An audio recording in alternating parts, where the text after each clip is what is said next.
So hello everyone, welcome back to my YouTube channel. आज के video में हम बात करने वाले हैं कि अगर मैं डेटा एनालिस्ट का रोल पे अप्लाई करना चाहती हूँ, अगर मैं अपने करियर को फिर से रीस्टार्ट करना चाहती हूँ, तो मैं कौन कौन से टॉपिक्स हैं जो पढ़ूंगी, मैं कौन कौन से सीक्वेंस में उनको पढ़ने वाली हूँ और कहाँ कहाँ से मैं उसको पढ़ने वाली हूँ। इस पूरी वीडियो में हम बात करने वाले, बेशक ये वीडियो लॉन्ग हो जाए but we are going to cover everything in single video.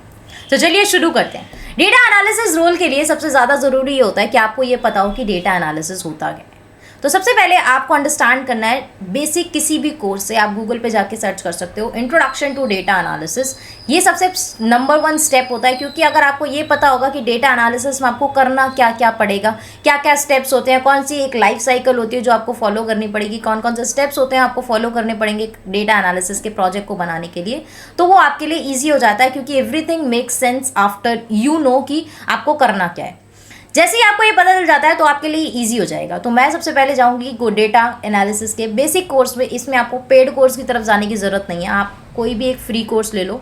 Udemy पे मिल जाएंगे आपको फ्री कोर्सेज, आपको स्किल्स नेटवर्क पे मिल जाएंगे फ्री कोर्सेज। बहुत सारी वेबसाइट्स हैं जो फ्री कोर्सेज आपको देती हैं। या फिर आप कोर्सेरा पर जाकर किसी भी कोर्स को ऑडिट कर लो, मतलब जो भी कोर्स आपको लग रहा है कि ये इंट्रोडक्शन टू डेटा एनालिसिस की कंप्लीट नॉलेज दे रहा है, उसमें आप जाकर एनरोल करके ऑडिट में उसको पढ़ लो। You need not to have certification, क्योंकि ये सिर्फ और सिर्फ आपके माइंड मेकिंग के लिए, आपके पाथवे के लिए। So you don't have to worry about the certification, just complete the course. अब स्किल्स की हम बात करें कि जिन स्किल्स पे आपको फोकस करना चाहिए, तो टेक्निकल स्किल्स की अगर मैं बात करूँ तो सबसे पहली होती है पाइथन लैंग्वेज आपको आनी चाहिए। दूसरा, आपके पास एसक्यूएल की नॉलेज होनी चाहिए। तीसरा, आपको पावर बीआई या फिर टैबले में से किसी एक चीज़ को सीखना पड़ेगा। उसके बाद एज़्योर या फिर AWS के बारे में सीखो।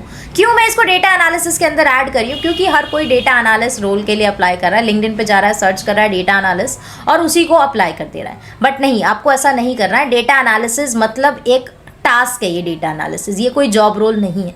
डेटा एनालिसिस मतलब आपको डेटा प्रोवाइड करा जाएगा, उसमें से आपको डेटा एनालिसिस करना। अब डेटा कौन सा प्रोवाइड करा जाएगा? अलग अलग कंपनीज अलग अलग डोमेन में वर्क करिए, डिफरेंट कंपनीज का डिफरेंट एंड गोल है। तो आप सिर्फ और सिर्फ डेटा एनालिसिस की तरफ क्यों जा रहे हैं? अगर आप सिर्फ और सिर्फ डेटा एनालिसिस की तरफ जाएंगे तो अगर आप दिन में 50 जॉब में भी अप्लाई करेंगे, so you won't get any call back. अगर आपको कॉल बैक चाहिए तो आपको आप खुद के इंटरेस्ट पे कंपनी बेसिस पे अप्लाई करना पड़ेगा। अगर आप कंपनी बेसिस पे अप्लाई करेंगे तो आपको 10-12 जॉब्स में भी अप्लाई करने की जरूरत नहीं है। अगर आप 3 से 4 जॉब में भी अप्लाई करेंगे तो you will get the call back. आपका जो पैटर्न है वो गलत है, मतलब आपको सिर्फ डेटा एनालिसिस की तरफ नहीं जाना है। डेटा एनालिसिस में आप एज़्योर या फिर AWS जैसे कुछ प्लेटफॉर्म्स को सीखो, तब आप और जॉब्स के लिए अप्लाई कर सकते हो। क्लाउड टूल्स की अगर मैं बात करूं तो आपको सीखना पड़ेगा एज़्योर या AWS। डेटा रैंगलिंग में आपको 2 लाइब्रेरीज का डेटा एनालिसिस रोल के लिए पता होना बहुत ज़्यादा ज़रूरी है, जैसे पाइथन एंड नमपाई। पाइथन और नमपाई आपको पता होना चाहिए, पाइथन और नमपाई के बारे में। डेटा विजुअलाइजेशन की तरफ अगर आप जाओगे तो आपके पास प्लॉटली की नॉलेज होनी चाहिए, Matplotlib, Seaborn, Tableau and Power BI. ये 5 जो है डेटा विजुअलाइजेशन के लिए इनफ है। मशीन लर्निंग का अगर आप बेसिक सीखना चाहते हो तो scikit-learn लाइब्रेरी को आप एक्सप्लोर कर सकते हो, विच इज़ गुड, ताकि आपके पास बेसिक नॉलेज हो। अब बात करते हैं डेटा एनालिसिस के फंडामेंटल्स के बारे में, कि आपको फंडामेंटल में अगर आप कोई कोर्स चूज करना चाहते हो तो आपको क्या क्या चीज़ें देखनी है। सबसे पहली चीज़, उसके अंदर डेटा एनालिसिस प्रोसेस के बारे में होना चाहिए कि डेटा को कलेक्ट कैसे करते हैं, डेटा क्लीनिंग करनी होती है, डेटा एनालिसिस करनी होती है, डेटा का इंटरप्रिटेशन करना होता है, उसके बाद उसकी रिपोर्ट बनानी होती है। डेटा टाइप्स के बारे में वो आपको नॉलेज दे कि कौन कौन से डेटा टाइप्स का यूज़ होता है, किस किस टाइप के डेटा आपको प्रोवाइड करे जाते हैं। मे बी डेटा जो है आपको वीडियो फॉर्मेट में दिया जा रहा है, ऑडियो फॉर्मेट में दिया जा रहा है, नंबर्स में दिया जा रहा है, टेक्स्ट में दिया जा रहा है। So you have to learn about the data types जो डेटा एनालिसिस रोल में यूज होते हैं। तीसरी चीज होती है बेसिक स्टैटिस्टिक्स। कोई भी एनालिसिस करने के लिए आपको बेसिक स्टैटिस्टिक्स का आना जरूरी होता है। बेसिक स्टैटिस्टिक्स जैसे कि मीन, मीडियन, मोड तो हमने ऑलरेडी स्कूल में प्रोबेबिलिटी में स्टैटिस्टिक्स में पढ़ा है। उसके अलावा आपको मेजर ऑफ डिस्पर्जन पता होना चाहिए कि कैसे आपकी वैल्यूज डिस्पर्स कर रही है, मतलब क्या कहाँ तक आपकी वैल्यूज जो है वेरी कर रही हैं, इन सब की नॉलेज होना चाहिए। तीसरी चीज जो सबसे ज्यादा इंपॉर्टेंट होती है, जो सबसे ज्यादा डेटा में अकर करती है, वो होती है डेटा की स्क्यूनेस, कि डेटा लेफ्ट स्क्यूड है, राइट स्क्यूड है, तो ये आपको पता होना चाहिए। उसके बाद डेटा स्ट्रक्चर, कि कैसे आप डेटा को अपने फाइल में पाइथन में स्टोर कर सकते हो, कौन कौन से डेटा स्ट्रक्चर्स अवेलेबल होंगे आपके पास डेटा को स्टोर करने के लिए, कैसे आप डेटा को कलेक्ट करने के बाद इन सब चीज़ों पर वर्क कर सकते हो। जैसे ही आपका स्टेप 1 कंप्लीट हो जाता है, आपको बेसिक नॉलेज हो जाती है, आपको फाउंडेशनल नॉलेज हो जाती है कि डेटा एनालिसिस के लिए डेटा स्ट्रक्चर की जरूरत पड़ेगी, डेटा की जरूरत पड़ेगी, कौन कौन से टाइप का डेटा होगा, कौन कौन सी चीज़ों को आपको यूज़ करना है, क्या प्रोसेस फॉलो करना है। इसके बाद आपको स्टेप 2 पे जाना है, जो बहुत ज़्यादा टाइम टेकिंग स्टेप होता है, जिसको हम कहते हैं डेटा क्लीनिंग। इस स्टेप से आपको तब तक नहीं हटना है जब तक आपकी इस स्टेप में अच्छी पकड़ ना हो जाए। डेटा क्लीनिंग का मतलब है आपको कोई भी डेटा प्रोवाइड करा जा रहा है तो जरूरी नहीं है आपके लिए सारा डेटा इंपॉर्टेंट है, आपको सिर्फ उतना ही डेटा यूज करना है, आपको सिर्फ वही डेटा यूज करना है जो आपके यूज का है। जिस कॉलम की आपको जरूरत है आप उसी कॉलम को रखें, आप बाकी कॉलम्स को ना रखें, ताकि आप एक अच्छी एनालिसिस कर सकें। इस चीज के लिए आपको डेटा क्लीनिंग सीखनी पड़ेगी। डेटा क्लीनिंग में काफी सारे स्टेप्स होते हैं, काफी सारी चीजें होती है जो आपको फॉलो करनी होती है। डेटा क्लीनिंग की कुछ टेक्निक्स होती हैं जो आपको नोट डाउन करनी होती है, जो आपको लिखनी पड़ती है, जिनको आपको फॉलो करना पड़ता है हर प्रोजेक्ट में। डेटा क्लीनिंग की टेक्निक जैसे मान लो अगर आपके पास डेटा में मिसिंग वैल्यू आ गई है तो आपको क्या करना है, अगर डुप्लीकेट वैल्यूज है तो उनसे कैसे मतलब हैंडल करना है। अगर आपके पास data within the range है और रेंज के बाहर कोई डेटा आपके पास प्रोवाइड है, मतलब कोई डेटा पॉइंट ऐसा है जो उस रेंज में नहीं आ रहा है, वो बाहर आ रहा है, वो totally out of the range है, तो वो आउटलायर कहते हैं उसको, उससे कैसे आपको डील करना है। तो ऐसी काफ़ी सारी चीज़ें होती हैं जिसको आपको डेटा क्लीनिंग के अंदर करना होता है। डेटा रैंगलिंग भी इसी के अंदर आता है कि डेटा को फिल्टर करना है, पर्टिकुलरली जो डाटा आपको चाहिए आप उसको सेलेक्ट करेंगे, डेटा को मर्ज करना है। मे बी आपके पास 4 से 5 फाइल्स दी गई हैं, उन सबको आपको मर्ज करना पड़ेगा, ज्वाइन करना पड़ेगा, कॉन्कैटिनेट करना पड़ेगा। मे बी आपको डेटा को रीशेप भी करना पड़ेगा, मेल्टिंग करनी पड़ेगी, पिवटिंग करनी पड़ेगी। तो ये सारे स्टेप्स आपको पढ़ने हैं। जो सारी की सारी चीजें आपको मेरी स्क्रीन पे दिख रही हैं उन सबको आप नोट डाउन कर लो, ताकि आप इन सबको इसी सीक्वेंस में पढ़ें, ताकि आपको कोई भी डिफिकल्टी डेटा क्लीनिंग में ना आए। डेटा क्लीनिंग के अंदर फीचर इंजीनियरिंग भी आती है और डेटा ट्रांसफॉर्मेशन भी आता है। कभी कभार हमें डेटा को नॉर्मलाइज करना होता है और स्टैंडर्डाइज करना होता है, तो दोनों ही डिपेंड करता है डेटा के टाइप पर। और फीचर इंजीनियरिंग का मतलब है कि अगर आपके पास कोई टेक्स्ट का डेटा है तो आप उसको कैसे हैंडल करेंगे, टेक्स्ट डेटा को आपको न्यूमेरिकल डेटा में कन्वर्ट करना है तो वो आप कैसे करेंगे। तो उस चीज़ के लिए आपको क्या करना है, डेटा क्लीनिंग में फीचर इंजीनियरिंग को भी पढ़ना है। तो ये सारे के सारे टॉपिक्स हैं, make a note of it and then start learning. उसके बाद आता है डेटा क्लीनिंग के बाद जो मेन टास्क होता है वो होता है एक्सप्लोरेटरी डेटा एनालिसिस, जिसको हम ईडीए भी कहते हैं। ईडीए के अंदर आपको क्या पढ़ना है, ईडीए के अंदर आपको डिस्क्रिप्टिव स्टैटिस्टिक्स। अब अगर हमने डेटा कलेक्ट कर लिया, अब हमने जान लिया डेटा के बारे में, हमने डेटा को पाइथन में स्टोर भी कर लिया, हमने डेटा में क्लीनिंग भी कर ली, अब हमें करना है ईडीए एक्सप्लोरेटरी डेटा एनालिसिस, जिसके अंदर हम बेसिक स्टैटिस्टिक्स निकालेंगे डेटा की। डेटा में मिनिमम वैल्यू क्या है, मिनिमम सेल्स वैल्यू क्या है, मैक्सिमम सेल्स वैल्यू क्या है, ऐसे करके हम उसमें बेसिक स्टैटिस्टिक्स निकालेंगे।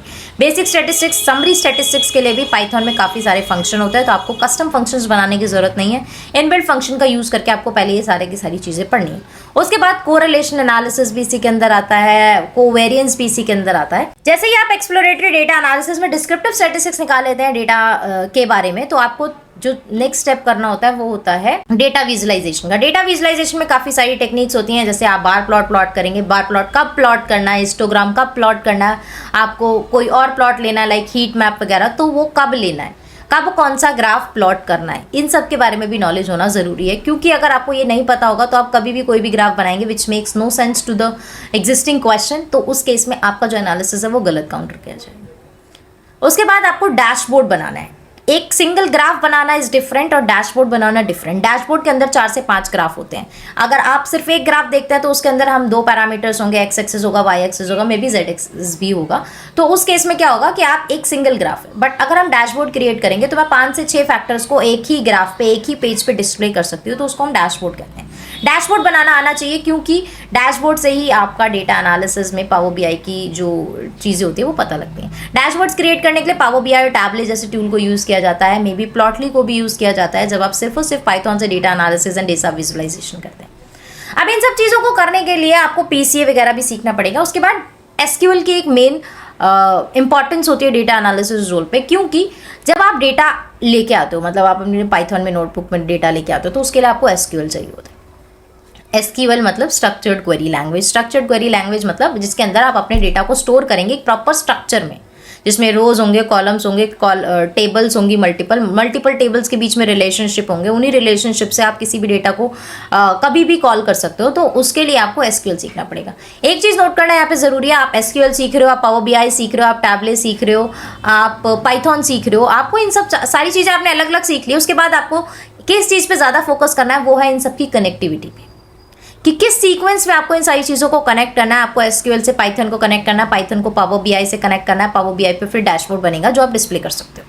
तो मतलब आपको कनेक्शन देखना पड़ेगा कि एसक्यूएल को पाइथन से कैसे कनेक्ट करना है, पाइथन को टैबले से या फिर पावर बीआई से कैसे कनेक्ट करना है। अगर मैंने पाइथन में प्लॉटली में मतलब प्लॉटली लाइब्रेरी का यूज़ करके ग्राफ बनाया तो मैं उसको कैसे डाउनलोड करना है। तो ये सारी की सारी चीज़ें आपको देखनी पड़ेंगी ताकि आप कनेक्शन भी सीख सको। उसके बाद एसक्यूएल को क्लाउड पे कैसे यूज करना है। जैसे मैंने आपको बताया, आपको AWS या एज्योर सीखना है। AWS अगर आप सीख रहे हो तो रिलेशनल डेटाबेस सर्विसेज के अकॉर्डिंग आपको एसक्यूएल को क्लाउड पे कैसे लेके जाना है, कैसे आप क्लाउड स्टोरेज का यूज करके डेटा को यूज कर सकते हो।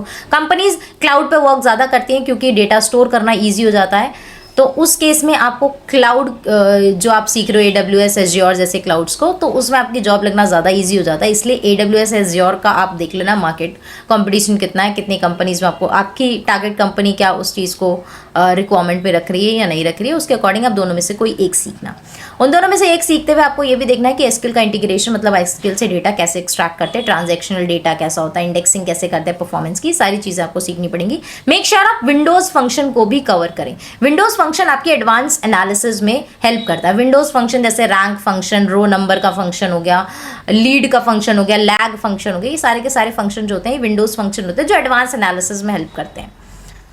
उसके बाद आपको क्लाउड प्लेटफॉर्म में क्या पढ़ना है कि डेटा स्टोरेज कैसे करते हैं, क्लाउड प्लेटफॉर्म पे डेटा एनालिसिस कैसे करते हैं, एज्योर को डेटा एनालिसिस के लिए कैसे यूज कर सकते हैं अगर आप एज्योर सीख रहे हो तो, और पावर बीआई और टैबले में भी आपको एडवांस चीजें सीखनी पड़ेंगी। पावर बीआई में आपको सीखना है कि डैक्स कैसे लिखते हैं, डैक्स की एक्सप्रेशंस कैसी लिखी जाती हैं, डैक्स में कौन कौन से फंक्शंस हैं जिनको आप यूज कर सकते हो अगर आपको बेसिक एनालिसिस करना है, टाइम इंटेलिजेंस फंक्शन कौन कौन से होते हैं, ये सारी चीजें आपको डैक्स के अंदर सीखनी पड़ेंगी।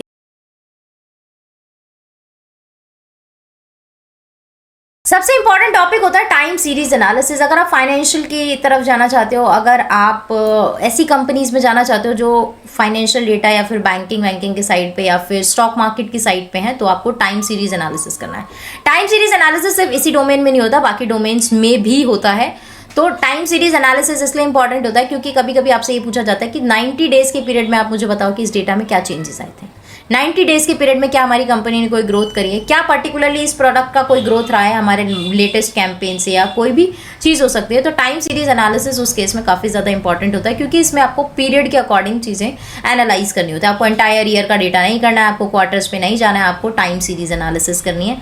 May be for a day, वो भी आपसे पूछ सकते हैं कि फॉर अ डे अगर आपने ऐसे चीज़ें करी है तो कैसे कर सकते हो। उसके बाद आपको बनाने हैं प्रोजेक्ट्स, और आपको अपनी सॉफ्ट स्किल और कम्युनिकेशन पे भी ध्यान देना। सॉफ्ट स्किल और कम्युनिकेशन इसलिए ज़रूरी है क्योंकि कंपनी चाहती है अगर आप क्लाइंट से कम्युनिकेट करते हो तो क्लाइंट से किस वे में कम्युनिकेट करना है, आपकी सॉफ्ट स्किल्स क्या कहती हैं, आपका कम्युनिकेशन करने का तरीका क्या है। तो make sure you have the all these qualities जो एक बेसिक क्वालिटी होती है किसी भी पर्सन में अगर वो जॉब करना चाहता है टुडे इंडिया मार्केट में।